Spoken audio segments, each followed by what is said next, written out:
that have been told of late seem to indicate that when we arrive at that place where we know that we know, and we know that we have the proper authority, that there is something there for us, that the stories seem to point to being empowerment or power, that we can ask ourselves, what does this empowerment mean, or what is this power? So just to get a little personal for a moment, yesterday a very dear and enlightened friend came. The first thing she said to me was, "What have you got on your nose?" And I said, "Oh, it's a pimple." But in a banter with her, I said, "Maybe it's my witch's wart and I should have left it there." But after having a nice time with her and a cup of tea, as she was leaving, she said to me, "Don't forget to be a child." And it reminded of that personal anecdote, and it is that from a very early age I would have a recurring dream that I could play an amazing piece on the piano. But every time I went to the piano and lifted the lid, there was no keyboard. And over the years it became like a nightmare for me. I would wake up sweating and crying because I'd be in a room where there'd be a room full of pianos and organs, and every time I opened the lid there was no keyboard to play on. But then I was in Taiwan and I was working as a secretary to the primary school headmaster, and during that time I would have an opportunity to go to the auditorium where all the children were practicing for their school plays. And I would stand at the back of the auditorium and I would have tears rolling down my face, and I would often go out sobbing because it seemed that I recognized that I was witnessing something that I'd lost. But then in the school they were having a school fete or a bazaar, and everyone was fronting up to offer their services. So for some reason I spoke up and said, "Okay, I'll be a fortune teller." So when the day of the fete came round, I got out all the beads I could find. I put a bandana on my head and wore a long, fluffy, hippie skirt. And I set up my little stall, and all the children came along to have their palms read. Well, as the day progressed, not only the children were coming to have their palms read, but all the parents were queuing up to have their palms read. And after that day, I never had that dream again. It was gone. And so it kind of leads in to the story of today. And if we remember that every character in the stories is an aspect of ourselves, let's see what this fairy tale-like story evokes for us as it comes together, and we begin to recognize what it is that's there for us when we know that we know, and we know that we have the proper authority. It's an empowerment. So it's the story of an old woman. She'd led a life of service, serving family who were all gone, and even her husband had died, but she had longed for a child to be there in her old age to take care of her. But somehow her children had gone far and wide, and she had no contact with them at all.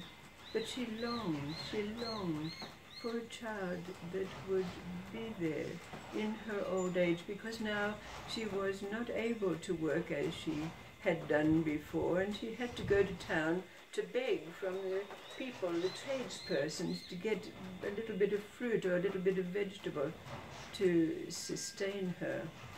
Now, having led such a life and knowing how these things are, we know that at a time in our life, something comes along, and often, as we know, it can be that one is called Kadir, or the green one, or the prophet Elijah, or you know, in many traditions and many stories, there is that figure that comes along in our life. Well, one day the old woman was out in town, and it was at a time when all of the tradespeople had just heard from the king that their taxes had been raised, so they were not in any way feeling largesse. And so she came away from that town empty-handed, with no fruit or not a vegetable to take back to sustain her. But as she was leaving the town, she happened to notice a very old man who looked as poor as she was by the side of the road, and he had a little basket in which he had dates. So she approached the old man and she said, could you spare one of your dates for an old woman? And the old man said, yes, take whichever one of the dates that you would like. So she chose a nice plump date from out of the little basket that he was holding, and she took it back to her home. But it was such a beautiful, ripe, juicy date, she couldn't bear to eat it somehow.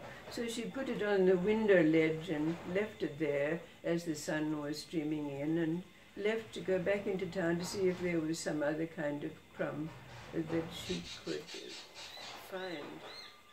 But no one was willing to give her anything, except that again, when she was walking out of town, there was the old man again, and as she was passing, he offered her an olive, which of course, when she was hungry, she took the olive and began to eat it.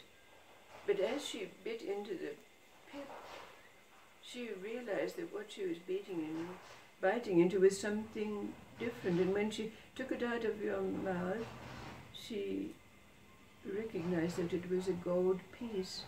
So she knew she'd been visited, she'd been blessed in some way. Maybe it was the prophet Elijah. But when she went back to her house, she had a very great surprise, because while she was away, the little date that had been on the window ledge seemed to blossom. And out of that date came a little tiny being, a little being, a little female. And this little female looked around the very simple house of the old woman and could see that it needed some tender, loving care. So with great ingenuity, she let herself down on a little piece of thread that was hanging there, and she was able to fashion a little broom out of bits of grass that were outside in the garden. And as she came back in with her little broom, she began to clean.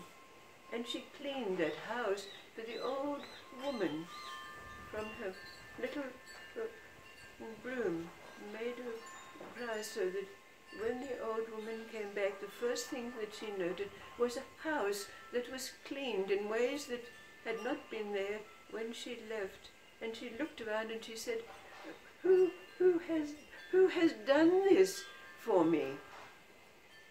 And then a little voice piped up and said, Mother, it was I. And so the old woman looked and saw this tiny being, and she started to weep. She said, did you call me Mother? And the little being said, yes, Mother, I did. And so there was this beautiful realization from the old woman. And so they mutually took care of one another. The old woman made her a little bed and little things that she would make her comfortable, and the little being would sweep the house, and she could even get into the grooves between the slats in the floor so that it was spick and span. But the old woman asked her, "Who are you and what is your name?" And the little being said, "Well, I don't have a name, Mother." And the old woman said, "Well, I will call you Catania, because that means little one." Now, because she'd been given this piece of gold, they could live quite comfortably together. But it was found that this little Catania, this little being, when she went about her work, cleaning the house with her little broom, that she could sing.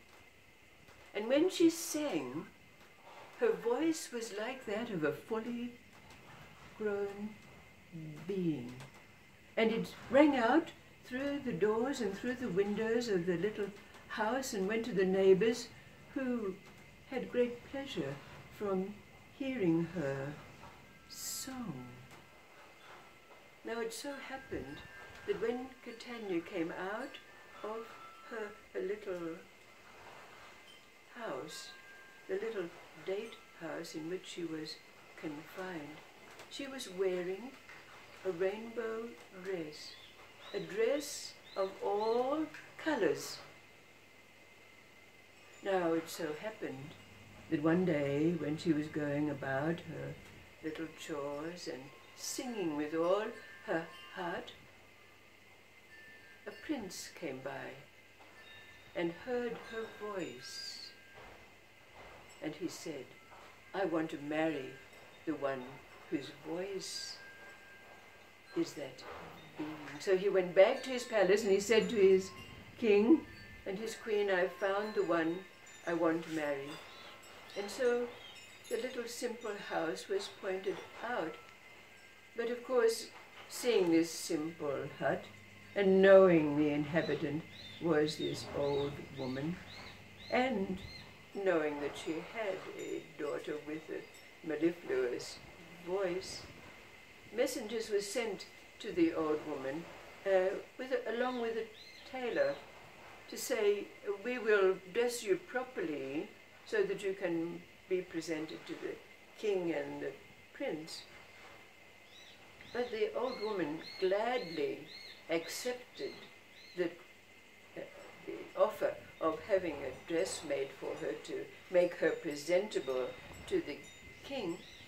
But little Catania said, "No, I only wish to wear my rainbow dress."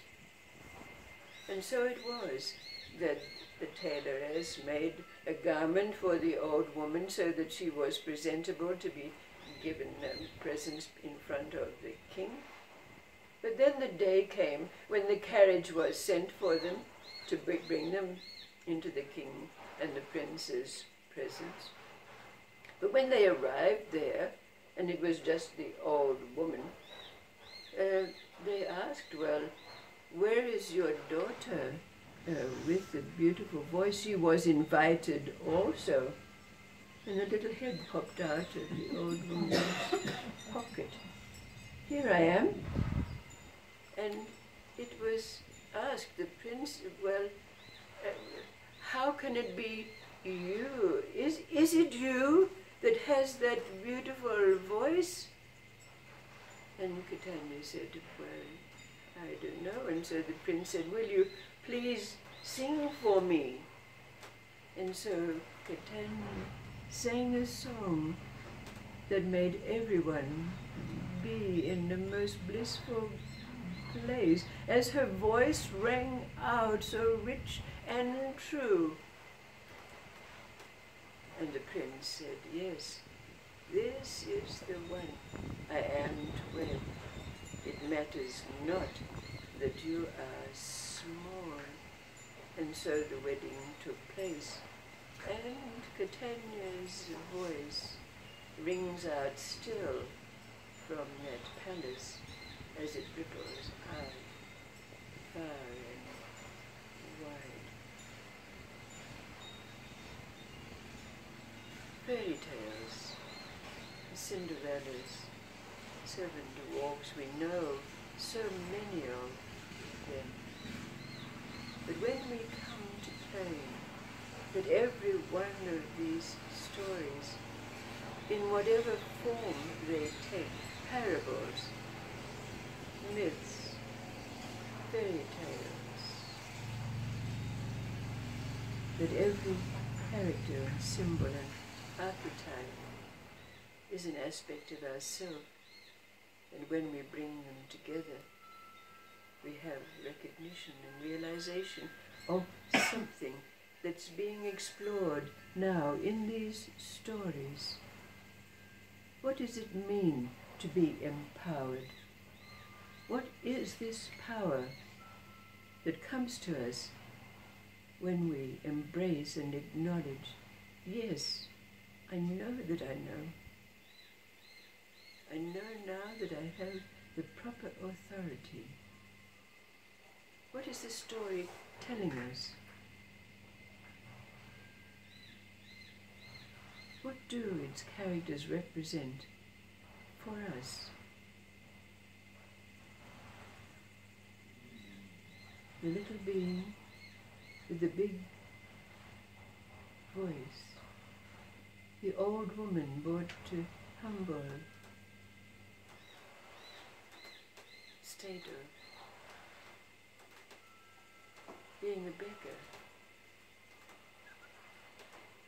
the prince, the king.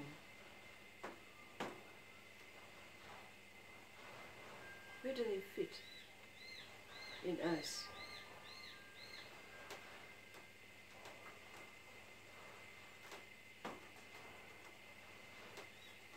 But when they do fit, they make a whole. And they all fit. Whatever story it is that we hear, when we bring it here, brings the same recognition, a whole. They all have their place, fitting in to what we're now exploring. What does it mean by empowerment? What is this power? What's your story? What's your story of being empowered? We all have them. The aha moments in our life, claiming it. What's your story?